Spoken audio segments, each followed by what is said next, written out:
I know the title of Dissidia Final Fantasy can be confusing, but don't panic. It's just the prequel to the original Dissidia, which was one of my favorite PSP games back in 2009. It was like Super Smash Bros. Except with Final Fantasy characters instead of Yoshi and that crazy dude from Fire Emblem, you know, Marth. There's lots of new things to love in Duodecim, but the most important is the update to the roster. Gamers have access to 6 new heroes that have joined Cosmos, the goddess of harmony, in her struggle against the forces of chaos. Let's take a minute and learn about them. Let's start with the Cold Heroine from Final Fantasy XIII. Of the 6 newbies, Lightning is the most difficult to use. She's like 3 different characters wrapped into one. She can switch between the role of a damage-dealing commando, a spell-wielding ravager, and a life-restoring medic with the press of a button. This changes her set of skills and how she behaves in combat. Vaughn is one of my favorite new fighters, surprisingly because he annoyed me like crazy when I first played Final Fantasy XII. Vaughn's special because the abilities he uses take advantage of different weapons. Vaughn's attacks are always more powerful if he's switching from one weapon to another. This playstyle kept me on my toes, and it's satisfying because it requires a little extra effort to keep the battle going. Laguna of Final Fantasy VIII fame should be a favorite in the Dissidia community. Most of his bravery attacks are long range and force opponents back.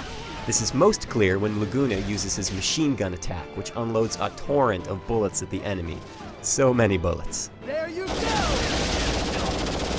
Final Fantasy X's Yuna, despite her gentle exterior, is a strong warrior in combat. The majority of her attacks are summons, which bring her trusty Aeons out onto the field. This allows her to hold her ground and force opponents back with the Aeon support. Next up is Kain from Final Fantasy IV. The proud Dragoon was the first character I ever saw in a role-playing game jump clear off the screen, so you better believe that Kain's jump ability returns. In fact, most of Kain's attacks are about changing his or his opponent's vertical position on the battlefield. Many of his combos can be modified to send his opponent skyward or towards the ground, and his best HP attacks are executed in the air. Last but not least, we have Final Fantasy VII's Tifa, a favorite character of mine for several unmentionable reasons. Tifa is all about close-range, hand-to-hand brawling. Several of Tifa's attacks can be made into combos, and these combos are special because they can be executed even if the first attack doesn't land. This is different from the other characters in Dissidia and gives Tifa the ability to surprise her opponents with a follow-up attack they might not expect.